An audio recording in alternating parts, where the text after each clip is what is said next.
This is a video that I feel teeters on a line I never want to cross. VRChat is oversaturated with creators who know they'll get more attention by posting drama and negativity, something I will never support because hell is paved with good intentions.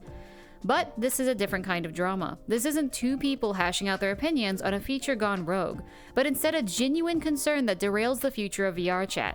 A concern that suddenly caused an influx of world builders coming forward with the fear and frustration that their products will no longer be accessible or able to be finished. An update that cracked open a rotten egg and topic that hasn't been pressured enough for a game that is all about UGC. This is a video about CyanTrigger.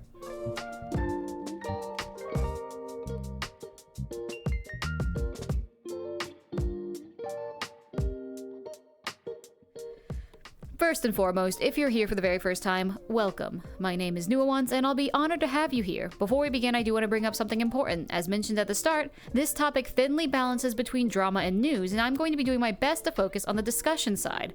I thus will not be posting all the screenshots regarding most of the conversations mentioned, only because it feels disrespectful, and if you want to find those, you'll have to do your own legwork. I am not, and I never will be, a channel for things like that. I do not enjoy or revel in the idea of issues being seen as reportable content. However, I do want to be a channel that talks about the heavily debated changes regarding things I enjoy. So as usual, if you cannot be respectful to me or others in the comments, your comment will be removed, as I have the right to do so. With that, let's begin. VRChat had another update that removed the compatibility with a very important tool known as CyanTrigger. If you aren't aware, the game originally referenced a code known as SDK2 for players to create triggers for their worlds.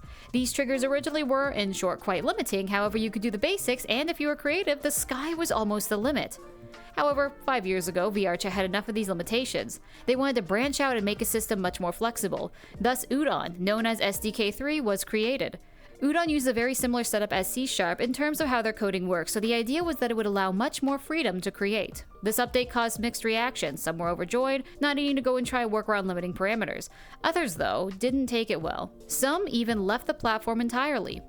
Enter CyanTrigger. CyanLaser, for as long as I've played VRChat at least, has always been a pinnacle for creation. They worked hard in making things interesting, accessible, and educational for others to be able to build their own content and grow their own platforms within the game. CyanTrigger was meant to allow the world builders who were stuck in SDK2, a system they learned and perfected over time, have a similar layout and system through Udon so they could focus on creation rather than a whole new virtual language. It made it accessible to new builders as well who had zero experience and zero access to a coder to start their dream projects, as VRChat originally intended. For 5 years now, this has been the norm. Some creators still use CyanTrigger to code worlds and didn't plan on stopping even after Cyan tweeted it would be no longer supporting or updating the program. And then this past week, VRChat said that they were making an update that would no longer support CyanTrigger. This caused a massive avalanche of commotion because it turns out there were a lot of people who used it that I didn't even know about. In the end, Cyan has updated CyanTrigger and did break down more of what happened behind the screen. The main issue being that he offered to sell his system to VRChat, but seemingly they just left him on red and halted all further communication after they reached out first to ask for it. So what exactly is the problem? What is the difference between SDK2 and Udon that causes this reaction? And why are people up in a fuss about a program update? And this can be answered in one word: accessibility. If you wanted to make a door open, for example, you need to find the proper script that was already pre-made that VRChat had in the SDK2. You couldn't really deviate from this collection of pre-made scripts and triggers, but it also had so much to work with that you didn't need to at the time. As you learned how each component worked, you could meddle with it more, making your world more complex on a layer of shoestrings that somehow supported a house. With Udon, this really isn't an option because the system mostly is all code-based. If you don't know how to code that trigger or material swap or to take damage, it was much less accessible for people to create what they wanted to create. And yes, I didn't forget about Udon nodes, but they aren't as easy and seamless. It was clearly made by someone who knew how the code worked, but doesn't know how the beginner's mind worked. With so many more steps, it just means that there is so much more that could break to an inexperienced user and quickly became overwhelming. As well as a lot of people who use CyanTrigger aren't looking for things specifically custom made, they have the basics and can use the basics for what they want to get done. And you may think that using this limitation means that the worlds aren't going to be as interesting, but tons of worlds used CyanTrigger to create what they wanted to have made. Let's use an example. You're a novice fisherman who wants to go out into the sea to catch specific kinds of aquatic creatures. You've met a whole new crew of novice fishermen who want to do the same thing but have different oceans to search or fish to catch. You all meet the same mentor who gives you a selection of boats and attachments that all handle the ocean and fish's needs differently. With time, you'll start learning how these tools work, what they do, and what handles best for what you need and what fish you want. You spend years using these different boats passed down by your mentor to do your job before suddenly coming back one day to see them all destroyed. Even though you know the knowledge is there and you know how to repair certain tools and boat parts that were needed, you now have to build all those boats from scratch. Sure, there are people out there who have boat parts, tools, or even full-on ships that were similar before, but they aren't your boats. They feel foreign to you, and you may not even know where you find these very specific boats with very specific parts you need because you don't know the names. And even when you try to go back to your mentor, someone who did know their stuff about the boats and the tools needed, how to fix them, the parts names, he isn't available anymore because he had mentored hundreds of other novice fishermen who also lost their equipment and don't have the time anymore. You went from being able to go out fishing right away to feeling cut off completely. You know the next logical step, but do you want to put in all that time? Building, hunting for an exact answer for the part you need, testing unknown tools, just hoping they work as promised. You weren't making much money at all, if any. It was just something you wanted to do. The joy has been taken out now that it's seen as a full-time job. And meanwhile, as you talk to fellow struggling fishermen, one of them starts complaining that you have nothing to complain about. That in reality, it's your fault that you wanted to use the boats in the first place when you knew they weren't yours. And they're holier than thou tirade. Not once do they actually offer any support, minus to show a place to buy boats with very rigid specifications that once again are for different jobs that you are used to. They see fishing as a sport or a job and cannot fathom doing it just to do it. For those who aren't media literate, the boats and tools were CyanTrigger. They helped you navigate the sea of world building easier because you had some kind of reference to work with. They let you catch the bounty of a project well done, or even better, a school of community. If you know how to use C# code, you may forget that it is still a learning curve, one that some people may not have the time, energy, or finances to learn. Because you may forget, but I don't, that this is a hobby at the end of the day. It is unfair for Cyan to put so much effort into a system that VRChat should have already been looking into, or at the very least reached out to work on a stable solution. There was a clear gap in knowledge on how to utilize Udon, but since there wasn't any urgency in learning Udon or C#, nothing really happened. Cyan brought up the frustration of having big features be made by the members of VRChat, rather than VRChat making the features that are clearly needed. This is a long-standing issue going back to pre-EAC times when mods were heavily debated due to the features only being accessible within them. Through Twitter conversation, a VRChat rep mentioned that there are only so many things they can do at a time, but they would love to make building process easier for creators. Yet an ex-employee mentioned the potential that a fix was easier than they were making it out to be, and it wasn't about VRChat not being able to fix it, but more that they wouldn't fix it. Of course, once again, this is fully speculation, as there could be issues that we just can't see from the outside looking in. Maybe that one string of code being changed breaks something else much more important. I am not educated enough on the matter. Which is kind of funny to think about, because if VRChat tries to remove easy access to world building through code content and everyone learns to code to create, they're gonna have a rough time trying to cover future things up when someone recognizes and reads the problems. Here's the real tea. I do agree with both sides in a way. Ever since I played VRChat, I've always seen the game build itself by its bootstraps, modeled, textured, coded by the community. A lot of my favorite features are from other creators, and I started to see this as a positive, but nothing's changed. Sure, we're starting to get some quality of life updates. That camera update they just had made me drool, but this isn't the same VRChat we had in 2018. This is a business that is making some heavy cash now that it has multiple outlets for funding with VRC+, the VRChat coins, and the newest avatar marketplace. They don't really get the same luxury of asking the community to fix their problems when the same community doesn't get proper compensation for it. On the other side of that coin, this is a business. They just can't drop everything to do every whim want, and there are a lot of hoops that need to be jumped. VRChat players have a history of just being unhappy in general with updates, but even if they wanted to create something like CyanTrigger, it isn't as easy as just saying, this is what we'll work on now. They need permissions, optimizations, legalities, and a whole other handful of okays. But also, it can get complex and expensive to buy every tool that someone makes to make VRChat easier. And that is the sting. VRChat is a business. They aren't the small little community we used to have and felt like we could talk to. They don't work for passion anymore, they work for profit. And I'm not saying that there's a complete void of passion within the staff of VRChat, but I am saying that they can't listen to the users who have been with them from early on and make changes just because they see the problem. As I said before, there's a lot of fluff and permissions they have to go through. The users have to make it non-negotiable. They have to make enough noise that VRChat, the people who do care about user feedback at least, are able to have a case against the people who don't. It is the unfortunate reality that comes with allowing others to invest in you. That money sings nice, but it's gonna isolate those who have been with you from the start more and more, and make it harder and harder for newbies to enter the ring and want to add to it. Fiona had an amazing graph to talk about this, mentioning that making meaningful content is an uphill battle. There are people who are super talented and trapped by obscurity and lack of exposure, and there's a point where what you put in doesn't feel worth what comes out. Sure, VRChat can make a post about it and hope for reactions, but there's only so much going out at much, and so things will be missed. And this is a problem that VRChat is trying to solve, but removing CyanTrigger is making that gap larger and less accessible. It will under no certain terms destroy some of the best of what VRChat has. See, VRChat wants UGC. They want content like the Smile Room, Bullet Time Agent, Devouring, Thrill Seeker, heck, even Creepy Chronicles. That kind of content keeps people coming back because it's fun, new, interesting, and most of all, free. But if these world creators need to learn how to code instead of using VRChat's own system, isn't that setting them up just to not make in VRChat? A lot of the people who have started their concerns with creating worlds are toying with the idea of just going full indie on Steam versus using VRChat as their medium. And I fully support it because I'd buy some of their games. If this update makes it less accessible for them to create, that leads them down two paths: learn C# or quit. Both aren't good for VRChat, but only one of them actively takes the creators out of VRChat. I'll be clear, I am super pro learning C#.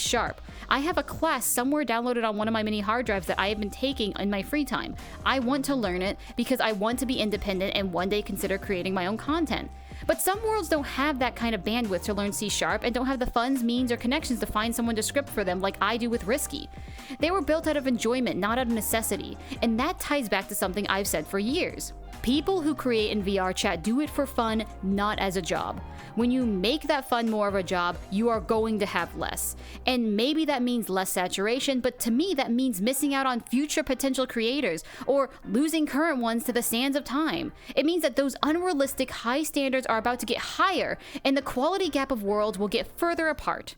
Features like CyanTrigger save hobbyist creators and let them do what they want to do with the tools that they have. Cyan stopped working on it because he believes that VRChat should be responsible for these quality of life systems, that the daily creator shouldn't have to bend over backwards and do the job for VRChat. And I agree.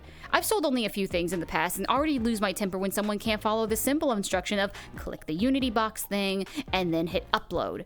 I can't imagine the amount of work that would have gone into supporting and troubleshooting a free system that so many people use and probably didn't fully understand. Before we get into the final segment, let's flip the script, where we argue against my own points just for a moment. Many users who are feeling like this is an overreaction are frustrated at the world builders who make content because they're drawing the line at coding. They wonder why you're willing to learn 3D creation, scoring, animation, particles, and the bread and butter to any game, the code, is where they dig their heels. Also, CyanTrigger users had over 6 months to prepare for the inevitable. He made it clear he would no longer be updating triggers, so it was inevitable for change to happen that would eventually break it, as VRChat is constantly updating. And both points are valid if we ignore the, once again, golden rule of thumb. People who create in VRChat do it for fun, not as a job. If this was gripes from someone who is full-time creating within VRChat, then yes, it makes sense that even if they're frustrated, they have a job to do and thus need to start learning or hire a coder. VRChat doesn't really have game devs for it, as in like full dedicated full-time job teams made to create content within the game. There may be a few outliers, but if there is, they have a coder most likely and don't rely solely on CyanTriggers. Most of what you see is made by hobbyists, just a few people with the occasional help from someone more experienced. The game closest to AAA quality, in my opinion, with 4 highly experienced world creators, was The Devouring, and 3 out of the 4 of those creators were the ones screaming the loudest about how bad this update is. The 4th one also made some comments about it. If this is why they stopped because it is too much work, that is a valid reason, and I feel like people dogging on Lakuza and others don't fully understand that mindset. You don't have to like that they're quitting. That's fine. That is your right. It does suck, but your right stops when it crosses over theirs. Instead, maybe offer to help, give tutorials, make tutorials, be the community. And if you think that's not your responsibility or too much work, congratulations. You now understand how CyanLaser feels. For a lot of these creators, world building was their outlet, and it just boggles my mind seeing people act this way to someone they say they respected and enjoyed their content. Another argument is that if VRChat paid out of pocket, every creator that made a system that helps create easier, they'd probably go bankrupt, as there are a ton of other features and assets that world creators have made, such as the most recent VRC Lite volumes. And honestly, fair point. But I look at it from a white hacker's perspective. If you don't know what a white hacker is, in short, they hack websites, games, whatever, and find the weak point, and then sell what they found to the company that they hacked. It's a polarizing topic because hacking is bad and low-key holding a company's safety hostage, but the results are always clear. The company is safer afterwards and knows how to react to a specific threat. VRChat has limited bandwidth and apparently funding after the big cuts last year, but they also tend to make interesting update choices that feel more gimmicky rather than useful. If someone ends up making something for the game that could be added to the base, such as the light system or CyanTrigger, it'd be much more economically friendly to just buy the license rather than try to recreate it. Passion projects innovate better things, and the treatment of CyanLaser's system is symbolic to how they plan to treat any creator who doesn't do exactly what they want, how they want it, when they want it. That is why people are mad. Cyan has been with VRChat circles for years. They have worked on countless projects, gimmicks, systems, entertainment that actively kept people like me in the game, and probably so many others. The people who want to create and expand VRChat, not just sit in the public and goon around, which, not to demean what you do in your free time, but purely on a business standpoint, having people make content for you for free to keep people in your game longer is a goldmine. When you make VRChat less accessible, you make VRChat less creatable. And maybe that's the direction VRChat wants to go in, but it is a landmine that will end up destroying it. People will eventually get bored, tired, burnt out, and move on. And with no easy starting tools anymore, you've cut out fresh meat wanting to experiment. The very last argument I see is probably the hardest to talk about. CyanTrigger stopped being updated by choice. Cyan made the decision not to only refuse updates, but also refuse to allow anyone to modify it either. He has stonewalled any attempts to really rectify the problem, but is demanding VRChat to somehow fix it. And yeah, to my understanding, that's roughly what's happening, but in a shift in perspective is also important. Cyan said he was tired of being the only one making world building accessible to anyone who wanted to learn. He was tired of feeling underappreciated, overworked, and undercompensated on a project that VRChat should have done a long time ago. And we don't know the full story on the back end either. I'm not going to fill the air with assumptions because that is between Cyan and VRChat themselves. But it is a critical skill to be able to look into a situation outside in, even when it has no effect on your life, and know that you're missing out on critical information. This isn't just to glaze on Cyan's side, but also VRChat's. Cyan mentioned in his trigger update that he was reached out to by VRChat, but that he wanted compensation and that wasn't being met. It is a privilege that creators create on VRChat's platform instead of somewhere else, and especially if they have to bother learning proper code, nothing keeps them here minus the prospect of having an audience. And that is something I feel like VRChat is heavily lacking on right now. They've started making some good changes with creator showcases, spookyality, and promotionals like Bullet Time Agent, but unless you've already got something there people have seen, it stays in the void. Removing CyanTriggers very well could shoot many of the longest standing creators who have been making content for the platform for years. VRChat has only so much delegation they can do, and so only so much they can change, but this is a situation that I feel like could have been avoided if they tried to communicate to get an idea how impactful the system was beforehand and work from there. And who knows, maybe they did. But every day another name comes forward about how this change has impacted them, how they are concerned about creating more for VRChat in the future or should consider somewhere else. The toxic mentality that VRChat content needs to be fully original and handmade is exhausting and will be the death of it. The longevity of worlds made in VRChat is an important thing to keep in mind. We know that one day SDK2 worlds will be scrapped, memories lost forever to the sands of time, and that will be a very rough video for me. I will probably cry a lot. VRChat wants to keep updating, building, and having growing pains to be better, so I've had to make my personal peace with it, but Udon felt like the last logical big step. With the Udon 2 and Soba discussions, it just screams that we're scrapping the old so only the new can be shown. A real come-to-Jesus situation to think about. Is it even worth creating within VRChat when everything you make will eventually be destroyed? But that's for a separate video though. I think realistically, VRChat was assuming the majority had learned how to build with Udon from scratch or through nodes, but I can't fully fault them through it, only because I didn't realize how many users actually do lean on it for their work. If I didn't have Risky Kin, I probably would also be in the exact same boat. I just hope that after seeing how many builders use it, they start considering something that is more user-friendly or trying to talk to Cyan about his project. And when I say user-friendly, I mean what we have right now. Not a new system they want to make to be bigger and better in 3 years. Nobody's gonna wait 3 years to create. They're gonna move on to new chapters in their life, and if you want a new system, you can do that later. In the end, we can't control what happens, but it is important for me to bring up in hopes that a solution will be made. VRChat has made bigger efforts to try and listen to the community that does make it, so if you are concerned about this change, you need to politely let them know. Show what you do or what you started. Explain your fears and make it known what you're looking to be made. This platform was built off the backs of the community, but we're at the point where some things shouldn't be fan-made. They need to be in-house. And I want to end this by asking two things. Firstly, what's your opinion on this? Is there something you felt like I missed, concerns or overreaction? And secondly is for world creators and world lovers. Please, either in the comments, an email, or on Discord, send me worlds. A place you've worked on or you love that deserves more attention. An important part of being in this community is helping it grow in any way I can. I've been AWOL for a while, but I want to give back to the place that gave me a platform. Thank you again for being part of this video. Take care of yourself, and remember, always drink your water, eat your broccoli, and have a fantastic day. See you all in the next video.